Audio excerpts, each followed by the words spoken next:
Going on, everyone? Welcome, Rabid here, and reason 127 billion on don't hold your coins on an exchange. So let's take a look at this one. This was posted in my Discord, so most people have already probably read this or seen it or talked about it. But BitMart founder dismisses calls for audit as users report blocked funds and unpaid employees. So let's just kind of take a look here. So it does say, what is all this stuff? Anyway. BitMart founder Sheldon Lee dismisses calls to explain why, according to a post on X, some customers of the exchange are unable to withdraw their funds and some employees were not paid their July salaries. So the post on the exchange in a Chinese language account, I do have that right here. It looks like it has been removed.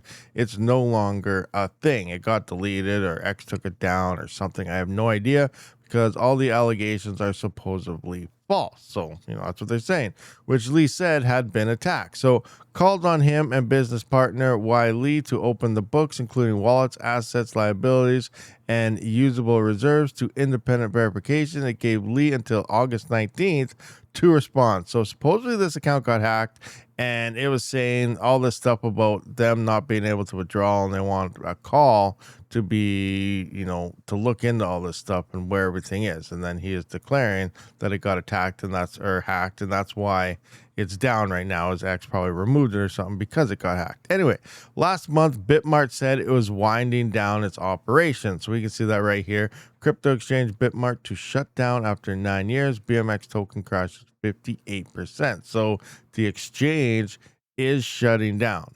So, obviously, if you have funds there, try to withdraw them. But that's the other key point here. It's looking like people are not able to withdraw. And this is a common practice when it comes to exchanges that start to go under. And exchanges can go under at the blink of an eye, which is why we don't hold our coins on an exchange. If you want to use an exchange, use it for its purpose. It's not a bank.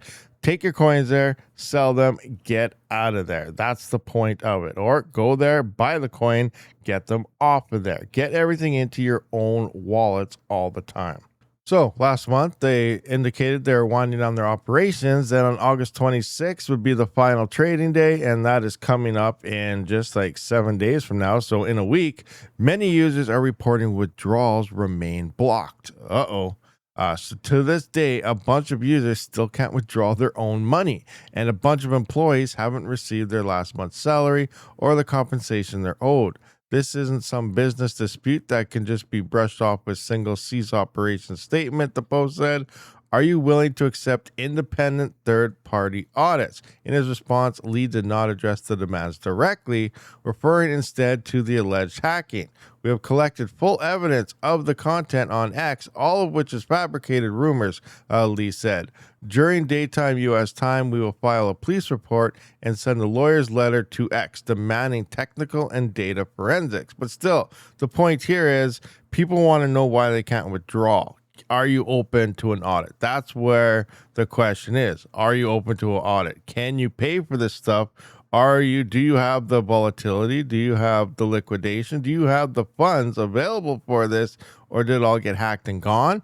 Or do you have it stashed elsewhere? Who knows? I have no idea. We're just going on with an article here. But regarding the unpaid staff, the founder of the Cayman Islands-based crypto exchange said employee assets are not prioritized over client assets.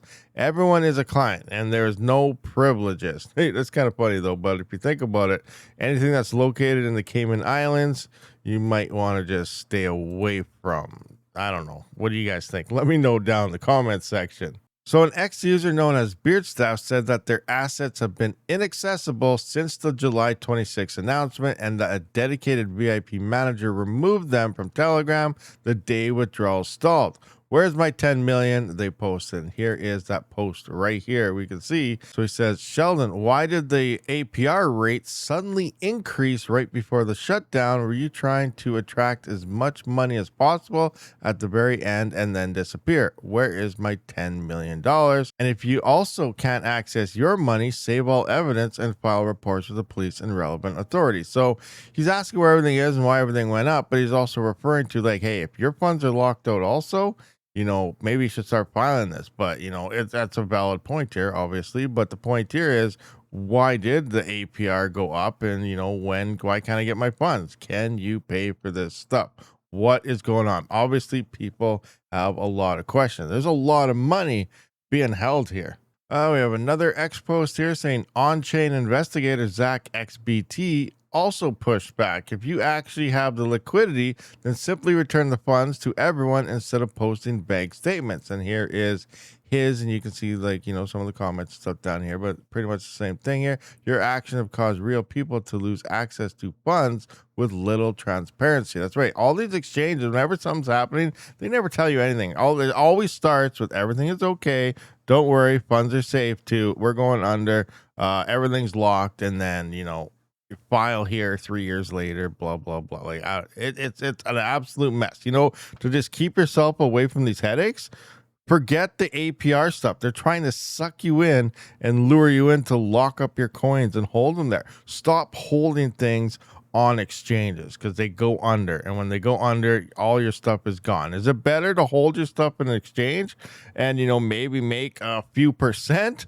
Or do you want to just lose it all? Weigh it out, guys. It's obviously looking like hold your own funds. Forget about all this APR stuff and, trying to earn extra on everything. Greed is what's making you lose everything. So just be careful, guys. All right, so what is this? Roshan here, CEO of Distressed Investment from Ecobase, told CoinDesk via Telegram that his firm has offered BitMart a funded restructuring package, including debtor and possession finance and equity at emergence, underwritten by Ecobase as a claim holder. He said BitMart has not responded. I wonder why. I'm not pointing any fingers. I'm not going to say anything, but I think you guys know what probably may be going on. Again, I don't know. I don't know. Did they claim there was a hack? I have to look into that. A custodial book this size can't be resolved consensually because you can't reliably reach such a dispersed retail customer base, and every user you miss keeps a claim in full, Daria says. There's no version of this that ends well without going to court. The only question for the board is whether BitMart walks in with a plan and a funded sponsor or is taken there by its own claimants. If no verifiable response is received by the deadline, the unidentified poster on X said they would submit all available data, fund leads, and evidence to law enforcement, regulators, lawyers, and media worldwide. So it's interesting. So someone hacks an account, supposedly an employee account or something, speaking in Chinese, and then claiming that they have all this stuff and they're going to take it if they don't get, a response. So what's going to happen? Yes, that post is deleted and stuff now. But, what if they have all this stuff? So are they going to submit it? And that means this guy's in trouble. He's on full defense mode right now. So if this poster here that was deleted has a bunch of weight behind it, then it's going to be interesting if they do present that because, I don't know. So it's definitely something to pay attention to and watch. Now, were you affected by BitMart? Have you received funds? Have you gone in to look at it? Now, if you go to their website right now, which I did, it still looks pretty inviting. I come on to here, could just sign up to claim 14,000 in rewards. This is a place that's supposed to be shutting down. Where's the big announcement right on the front page and stuff? I'm not seeing anything when you just come to it. Now, it might be here if you dig in, or maybe if you get started or something. I don't know. But the point is, as soon as you come to the website, if they're going through this, it's to pretty much say, don't make an account. This is happening. We're shutting down, blah, blah. But we're not seeing that. You come straight here and we see a nice inviting website saying, hey, come on, come aboard here. We got guys with smiles on his face. This guy should be in the corner crying, his house being, taken over by the government or something. That's what this site should represent at this point in time. Anyway, guys, let me know your thoughts and opinions on the whole BitMart situation. Guys, hold your own crypto in your wallets. I know we have a lot of stuff going on with Cold Card. That's another question I'm curious about. If we follow a timeline of all the Cold Card exploits, I wonder if any of that falls in with any of the exchanges. Bitcoin exploits. Like some of these guys, they hold their stuff on cold wallets, like ledgers and stuff. But I wonder if anyone actually used cold cards. So could that be the reasons for some of these hacks as well? I don't know. Obviously you have to look in the timeline, but I think there's a lot of interesting stuff going on. But the point here is, guys, get your own wallets, hold on to your own wallets, hold your own private keys, and get your coins onto them. Only use exchanges for intended purposes. They aren't banks. Don't hold your coins on the exchange because they go under. Don't fall into the whole APR traps where they're trying to get you to keep your coins on these exchanges and then they go under, and they use those things for a lot of criminal activities. That's why a lot of these exchanges go under, is it's usually the owner that rug pulls and steals anyway. So we don't know if that's this case here. Obviously there's no evidence point to that yet, but we'll just have to wait for the final outcome to see what actually happened. All right, guys, so if you guys are actually looking for a place to hodl your coins or a hardware wallet, if you come to my website here with the profit calculator, on the left-hand side, you will see links to Tangem, Ledger, Trezor, Elipel, and OneKey. So if you want one of these, simply just come into here, click on the link, and it'll take you directly to these cards. So it is recommended to use one of these because they have been proven not to be hackable yet. But again, who knows what will happen in the future. Trezor is kind of up in the air. It has been compromised in the past. I do want to point that out. But it's not through hacks or anything. Someone has to physically steal your device. They have to take it home. And then they also got to know what they're doing by taking things apart, shorting things out, blah, blah, blah. Now, supposedly that's also fixed in the latest versions, but I don't know. But the point here is, people can't simply hack into your seed phrases and private keys like they have been doing with the whole cold wallet episode. But anyway, guys, all these wallets here will keep your cryptocurrencies safe.